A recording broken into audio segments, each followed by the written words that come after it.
welcome back to another episode of Beyond the Endzone. I am your host, Nathan Lee. Thank you for all that have joined us so far. We already got 10 people watching. Thank y'all once again. We are back after last week. Obviously, I was out there at Sanderson Farms, joined myself watching Stephen Fisk. What an amazing day 4 days he really had. Those last 3 days put him back into contention, and man, he pulled it off late. That was an experience that I'll never forget. It was really fun getting to cover Sanderson Farms, the Sanderson Farms Championship for y'all. Obviously, Stephen Fisk walks away with the 2025 championship, but it's football. We got football, y'all. It's a new week, and we got some great games, another great slate in college football. Our NFL looks really good as well. So we got plenty to talk about. Can the Golden Eagles get 2 in a row tonight? They play on Thursday night. For some of my fans out there that may not realize, yes, we got a game tonight for Southern Miss as they take on Georgia Southern. Can they make it 2 in a row? Ole Miss is off of a bye week. The classic trap game, is that this week? I don't know, but you got to be ready for everything. So we'll talk about that and break down that game against Washington State. Jackson State homecoming against Alabama State. Some are deeming this the HBCU game of the year. Obviously, whoever wins this one has firm control of the SWAC and has their eyes on the championship, like Jackson State did last year.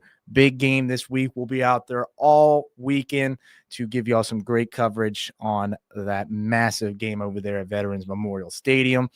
Then in the NFL, can the Saints, first of all, the Saints get a win. The Saints get a win. Can they make it back-to-back? They take on a Patriots team. They got a very, very good win on Sunday Night Football last week against the Bills. We'll break down that matchup. But first, it's time for your game of the week. And, man, is this one going to be a special one, ladies and gentlemen. This is going to be a good one. We are talking about Jackson Academy. They are taking on the Raiders. Jackson Prep out there at the Brickyard. That is your game of the week this week. And this is a big-time matchup for the MAIS, right? We got a team in Prep, right? Looking at them. They started 0-2, and now they're winning some games. And they're right back into the mix, winning 3 of their last 4. And JA bounced back as well after losing to MRA last week, taking down Magnolia Heights in a very impressive performance for them. Let's talk about the Raiders, though. We have talked about this explosive offense. This offense is so fun to watch. They can do it wherever they want. They're averaging 42 points a game, over 200 passing yards, and just over 175 rushing yards a game. And they're led by some guys. I mean, there's not really a singular guy on this Jackson Academy team when I've watched them this year that's I'd say is like overall just leading this team in a crazy way. It's really a team by committee. Joseph Walker at quarterback. He has been really special. Kingston Mays and Eric Beasley in the backfield. Then you got Jaden Hollins out there at receiver, and the North Carolina commit Omari Johnson. But also this defense for Jackson Academy is just so special as well, allowing only 11 points a game. They also have those 2 Tennessee commits that we've talked about in the past, in De'Arian Albert, and TJ White. Then for Prep, man, this is an interesting game, right? Interesting start to the season. Now you're looking real good, feeling good, winning 3 of those last 4 games that like we just talked about.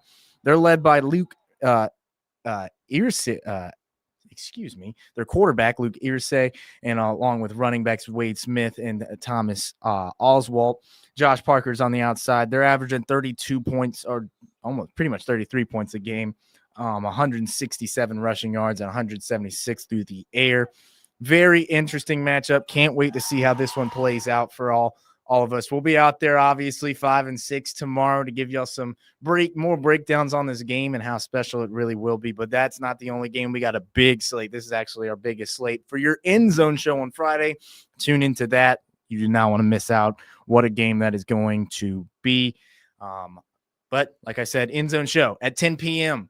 on Friday. Tune in. We'll have a big slate of games. Get y'all all caught up on all the amazing games in high school football. And then we get into the weekend. What a weekend we have as well. Before we get into some of those games, like we kind of I just previewed for y'all, we did get an interesting announcement. We knew it was coming, but these two changes that we're seeing in college football, specifically to the transfer portal, is some big news, some news that, or a move rather, that coaches, players, people on the outside, fans have been really longing for. Some changes to this transfer portal. It's really the wild, wild west right now. What can they do? Well, on Tuesday, they made the announcement to, on Tuesday, the NCAA Division I Administrative Committee approved those two changes. We have two changes to the transfer portal, eliminating that spring transfer window. We told you all about that not too long ago, last month. And then the other one, this was an announcement that kind of saw coming, but was also a little bit of a surprise, shortening the amount of time student athletes can transfer after a coaching change. A lot of words there. So what does this mean? Well, starting in 2026, there will now be only be one transfer portal window from January 2nd through the 16th. Now you're asking, hey, what about these teams in the national championship game that's played on the 19th? Well, for those players, they will get an additional 5-day period from January 20th through the 24th to enter the portal. We talked about that last year. The issues that we saw in with the transfer portal last year, we were seeing some guys have to hit the portal. Because last year, let me give some context. Last year, we had those two periods, right? In December, went for the transfer portal, and then back into the spring after, these spring games, which pretty much don't happen anymore. But spring practice, all that is over. These guys can hit the portal, right? They maybe not getting enough touches, maybe not liking the money they're getting. They can just hit the portal and get on a new team right before the season starts after spring. No more spring. No more spring portal. Is now just in that January 2nd through the 16th. That is the only time players can transfer, besides when there's a coaching change. So this is the second change. Players had the option to transfer. This is not a new thing, but it used to be a 30-day window that is now going to be reduced to 15 days. So that's the change there. In that 15 window, 5 days after the new coach is hired, a student athlete will be allowed to transfer from said university if they want to. So big change there. I was very curious how that was going to play out as my earpiece comes out here. Excuse me. Let me fix this. I don't want to look too stupid on here. Well, hey, that's the beauty of live. Am I right?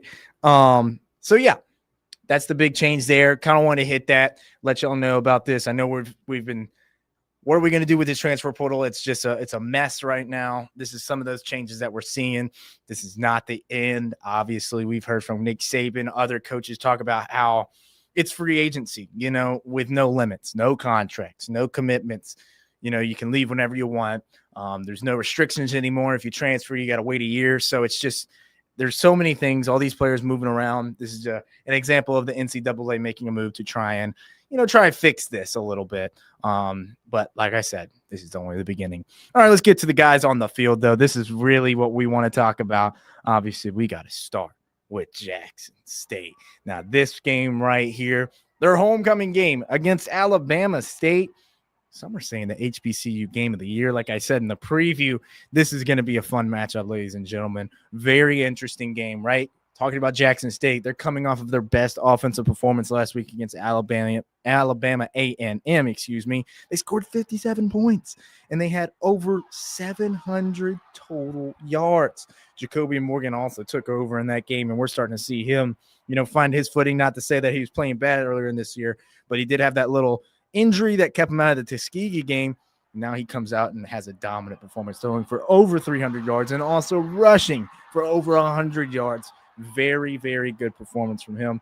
But it's not the offense that Coach TC Taylor is looking at right here. He's focused on what his defense can do. Obviously, the defense has been very good. It's kind of led him in a couple of games so far this season. Really just, the offense doesn't have to do much when your offense isn't allowing any points. So that's what we've been seeing this year. But now they're taking on this Alabama State team and their quarterback, Andrew Body. If you don't know that name, you might know him by the end of on Saturday. This guy's really special with his running ability, and he can also pass the ball very well. Head coach TC Taylor believes stopping him is pretty much that's the game plan. You got to stop him. You got to stop the run game. And if Jackson State can do that, they'll be feeling really good about this weekend. And he's kind of unique, with him being able to run and throw the football the way that he does. But when it all gets down to it, they want to run the football, though. They want to run the football. They ran for over 300 yards this past weekend. But we hadn't seen nobody of that caliber thus far. And like TC said, this is going to be an interesting game. Good quarterback on the other side of the ball, but Jackson State, what they've been doing, man, I know they that Southern Miss game is probably still in the back of their head because that was a winnable game for my fans that may not remember. They really had a shot going in a halftime. It was really a close game, playing some good football. Obviously, Southern Miss's talent kind of took over in that one after a while, but Jackson State with only one loss, they got to be feeling really good coming in this game. Whoever wins this one has really good control, and it's really in their hands for the SWAC. When you look at the rest of these teams' schedules, obviously slip-ups happen. Big games are still big games, but this is I had this one marked earlier in the year. Now I'm glad that I did because I knew this one was going to be special, obviously with it being homecoming. But when it comes to championships and all these kind of conversations that football teams avoid because it's on to the next week, 1-0 mentality. But for us that like to conversate about it, this one right here is going to be very special. We'll be out there and we'll have all kinds of coverage for y'all throughout the day on Saturday out there at Veterans Memorial Stadium. All right, let's now talk about some Ole Miss Rebels. Now this is going to be all right, when we talk about it, right? Trap games. I know. It's a cliche at this point, right? Anytime a team that's better than the other team coming off of a bye, it's what we like to say. But it truly is a thing that's being said throughout the building at Ole Miss. Lane Kiffin even acknowledged that you're going to hear from him about having his guys ready for this game. And he really talks highly about this Washington State team that they're taking on. Obviously, it's not been the greatest season for Washington State, but they have played some decent football. Their defense has looked really good. Lane Kiffin talked about that. So this is a game where you cannot go into it sleeping. Besides that, Ole Miss, the 4th-ranked team in the country. We talked about that in some of our sports casts about this is the first time in a long time, over a decade since Ole Miss has been in that top 20 or top 5, excuse me. And man, it's fun to see, right? Lane Kiffin's one of the greatest stories in football right now. But when we talk about Ole Miss, it's this explosive offense, right? Led by Trinidad Chambliss, the expectations is that we're going to see him for the remainder of the season after what he's done so far, taking down LSU, obviously being his biggest win. But this explosive offense, it still leads the country in 30-plus yard plays. Very, very fun offense to watch. That's Lane Kiffin.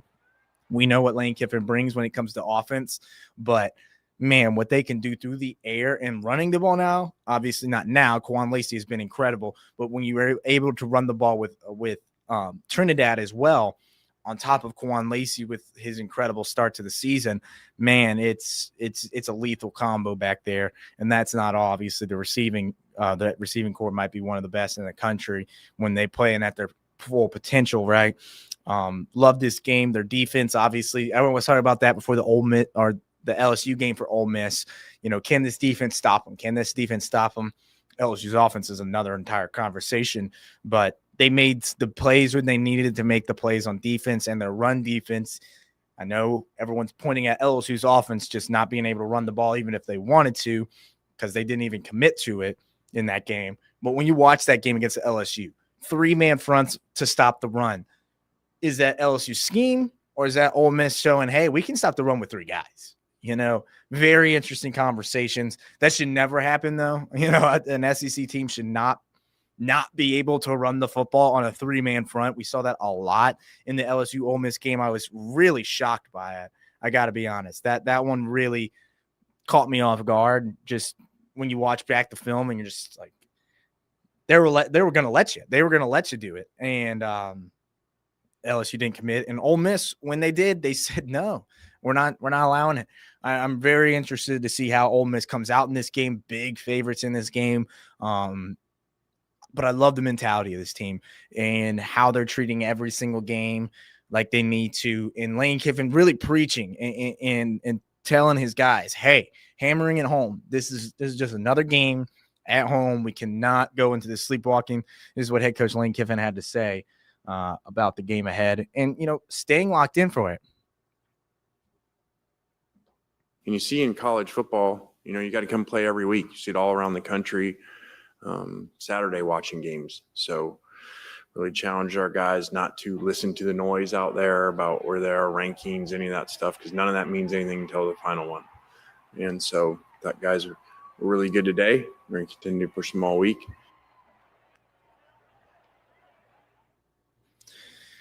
And that was Lane Kiffin. I agree completely. I think the team is going to be way too talented for Washington State. We'll get into that in game picks. But, yeah, that's kind of my feeling on this one. Just coming to it ready, you'll be fine. And guess what? If you get a nice little jump on this team, you might get an Austin Simmons sighting. I think you're going to see Austin Simmons in this game. Good opportunity to get him some reps because that's an interesting quarterback situation, right? With Trinidad taking it over pretty much. But I would love to see Austin Simmons come back out there if healthy. It seems like he is after this bye. To get him some reps, because you never know. Simmons goes out. You need Trinidad. Trinidad takes the world by storm. You never know if you're going to need an Austin Simmons later in the season. Never wish an injury, but you got to be prepared for it. It is football. All right, let's talk about some Saints football now. For my Saints fans, we got to win. Yeah, we beat the Giants. All right, we need to chill with the we. But, yes, the New Orleans Saints, very impressive day. They looked really good. Against the Giants, was very impressed with what we've seen from them in that game. And I'll tell you, man, Jackson Dart was such an interesting element coming to this game. Obviously, once you get 1 week of rep on tape, it helps the defense that you're playing in next week. Everyone was talking about when do you start a Jackson Dart? Everyone was pointing at the Saints game. Well, they started him the week before against the Chargers. They end up winning that game, right? Partially, Chargers kind of give that one up, but it was also this thing where you don't know what the quarterback's going to do. You don't know what this rookie guy is. It's going to be a different scheme than when Russell Wilson was in there. And we saw that. Saints come in and they were really prepared. Opportunistic defense. That is the story in this one for me. Opportunistic defense. 5 turnovers for the Saints. Was very impressed with what I saw from them. When you look at this offense, right? Spencer Rattler finally gets that first win under his belt. That was the conversation about this team, about Spencer Rattler. Can he ever get a win under his belt as an NFL player, starter? And he finally does it, gets that one off of his back. And now you're going into a game against the Patriots, right? This Patriots team, incredible win against the Bills. This Patriots team feels like they're kind of hitting their stride, right? They're starting to figure out what kind of team they are. And, going to last week, I was – just kind of forecasting the Saints' schedule, saying, all right, there's a win possibly there. There's a win there. There's a win there, right?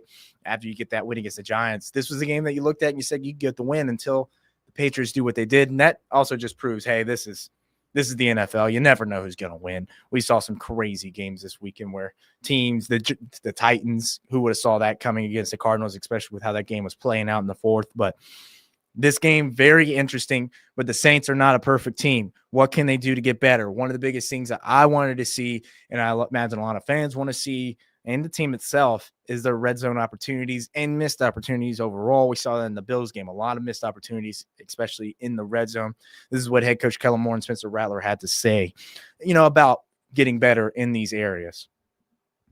Yeah, the red zone, I got to do a better job there. I think, obviously, I'm going to spend a lot of the back end of this week really digging into that, and that's as our game plan sequence works. Red zone will fall into the back end of this week, and so I think a lot of it we're putting ourselves in unfavorable situations because we're not good enough, and as far as executing and sequencing plays on first and second down, we're falling ourselves into 2 poor third downs, and so I think a lot of times if you're 3rd and 10 from the 10, you guys can go look up those stats. They're not very good. You're not going to convert a whole lot. We just got to be on the same page. It's all timing down there, scramble opportunities, things like that.